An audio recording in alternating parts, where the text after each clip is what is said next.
Mon Seigneur et mon Dieu, je crois fermement que tu es ici, que tu me vois, que tu m'entends.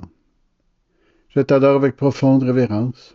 Je te demande pardon de tous mes péchés et la grâce d'une bonne conversion d'ici la fin du carême.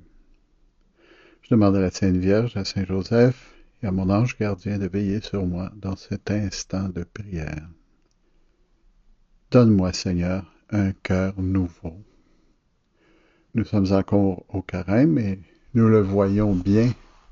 Il y a toute cette question avec Jésus qui semble assez, ce questionnement avec Jésus qui semble assez remarquable, intense, avec des gens qui ne lui veulent évidemment pas du bien. Lazare est ressuscité, il est sorti du tombeau. Beaucoup de Juifs qui étaient venus auprès de Marie avaient donc vu ce que Jésus avait fait et ils crurent en lui.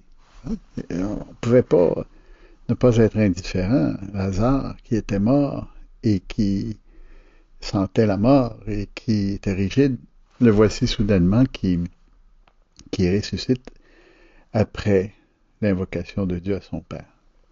Incroyable. Lazare, dit-il, sort dehors.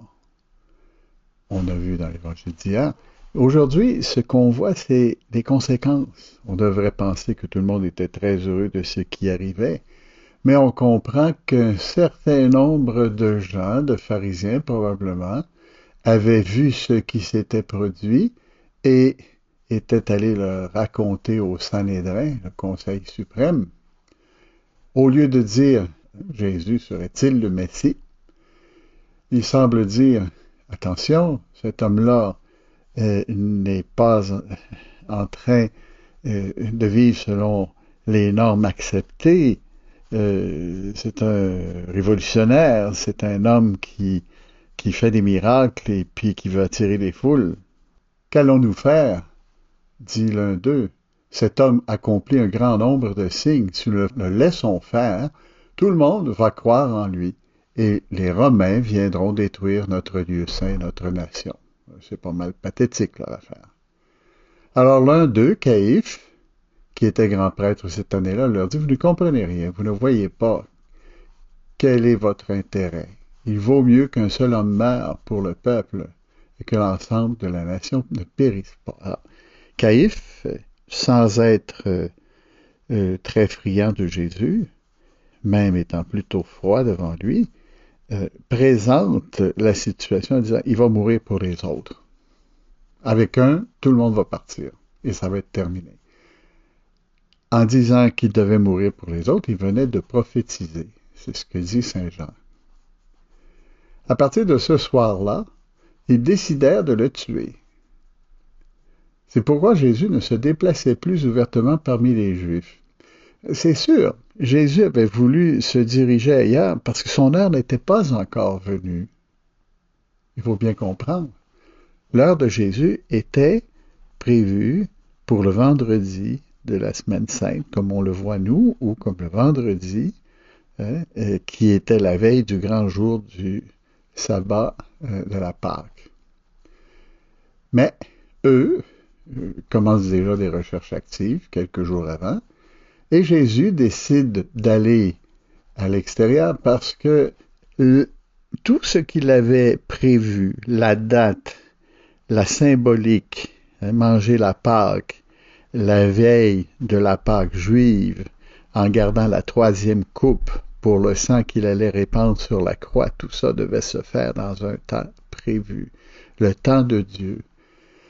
Entre-temps, tout le monde s'énerve, et puis je suppose même que les apôtres commencent à s'inquiéter, pour les aider à se séréniser, d'un côté, et pour lui-même se préparer à cet événement qui viendrait dans quelques jours, décide de s'en aller un peu plus loin, à Éphraïm, qui est une ville près de Jérusalem. On dit 20 kilomètres dans certains endroits, parce qu'il y a un territoire, le territoire d'Éphraïm précisément, où il y a une montagne puis un désert.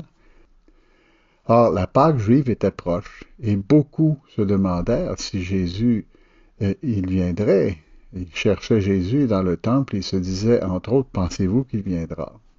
Et on sait qu'il viendra, pas longtemps après, en passant, et ça c'est tout à fait logique, parce que là, c'est dans la ligne, c'est sur le chemin de Jérusalem, en passant par Béthanie. Donc, nous voyons que le Seigneur est allé un jour ou deux ou trois, on ne sait pas trop, à Éphraïm, suffisamment loin pour être tranquille et suffisamment tranquille pour pouvoir parler avec son Père. Ce qui s'en vient, Seigneur, est profondément important pour toi.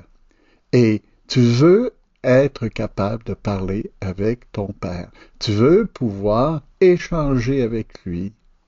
On sait qu'habituellement Jésus semblait prier seul et les apôtres de leur côté. Au moins, quelques événements laissent penser ça. Je ne sais pas, je ne suis pas un expert.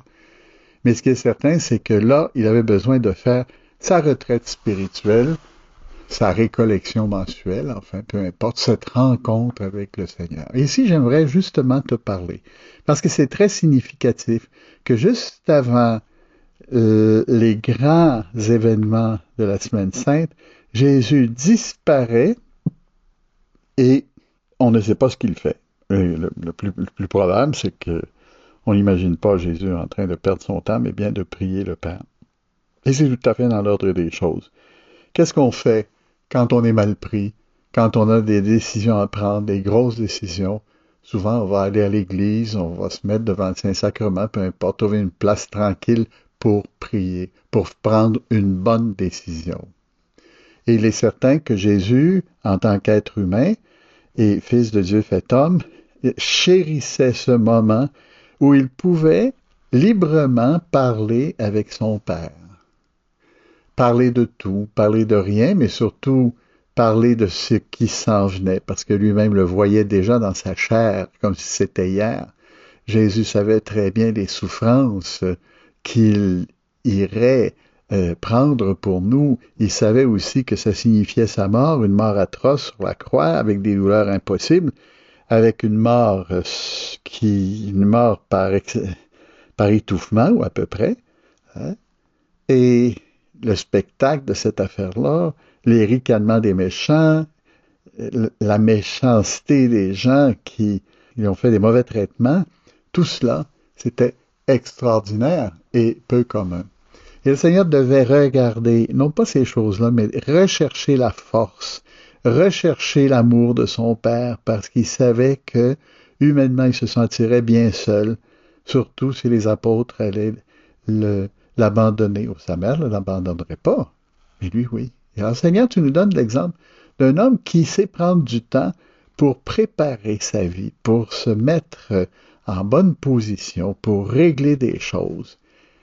C'est quelque chose que nous voulons faire nous aussi. Et d'ailleurs, dans le temps de la Semaine Sainte, dans le temps du Carême et souvent aussi dans le temps de Pâques, il y a des retraites spirituelles, il y en a toute l'année, mais souvent les gens aiment prendre du temps dans ces moments-là pour précisément se mettre seul devant Dieu, dialoguer avec lui. Et j'espère, mon frère, ma sœur, que tu n'as pas exclu cette possibilité-là cette année.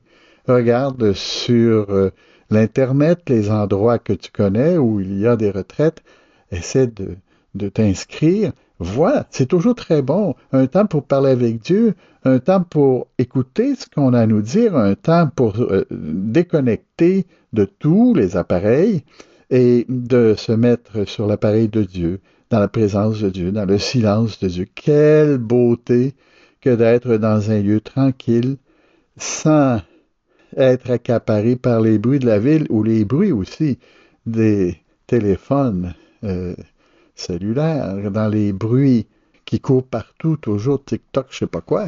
Hein?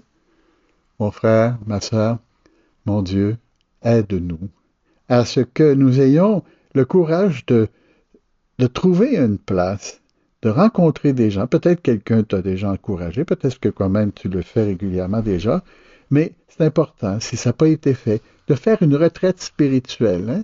Il y en a au Canada, à Québec, à Montréal, je le sais, il y en a dans l'ouest du Canada, certainement en France, en Belgique, en Afrique. faut se renseigner. Il y a moyen de trouver des endroits où on peut faire une bonne retraite spirituelle. Il a peut-être pas pensé, on se dit, ben oui, ça me ferait du bien. Prends note, regarde sur l'Internet les endroits que tu connais et inscris-toi vite. Parce que nous aussi, on a des décisions à prendre. Nous aussi, on vit des moments difficiles. Nous aussi, on a une semaine sainte qu'on voudrait remplir. Nous aussi, il y a peut-être encore des retraites qui sont disponibles d'ici la fin de la semaine sainte. Nous aussi, on a des moments où on voudrait être seul avec le Seigneur pour refaire notre vie dans un dialogue comme le Christ faisait avec son Père avant de monter sur la croix. Pour nous, la vie ne sera jamais aussi difficile que celle de Jésus, probablement en tout cas, mais il peut nous donner beaucoup de force pour pouvoir changer notre attitude, nous remplir de Dieu et faire en sorte, avec une bonne résolution, nous aurons en main un projet prêt à utiliser qui peut étonnamment changer notre vie. Demandons à Saint Joseph, demandons à la Sainte Vierge, patron de la vie intérieure, celui-ci, la Vierge, le siège de la sagesse, pour que nous puissions dans nos moments de prière, de récollection, rentrer plus intimement en Dieu et sortir avec les projets concrets, décidés par Dieu, que nous avons entérinés avec lui dans notre prière. Je te remercie, mon Dieu, des bonnes résolutions, des actes d'amour, des inspirations que tu m'as communiquées dans cette méditation. Je te demande de m'aider à les mettre en pratique. Ma mère, Immaculée, Saint Joseph, mon Père et Seigneur, mon ange gardien, intercédez pour moi.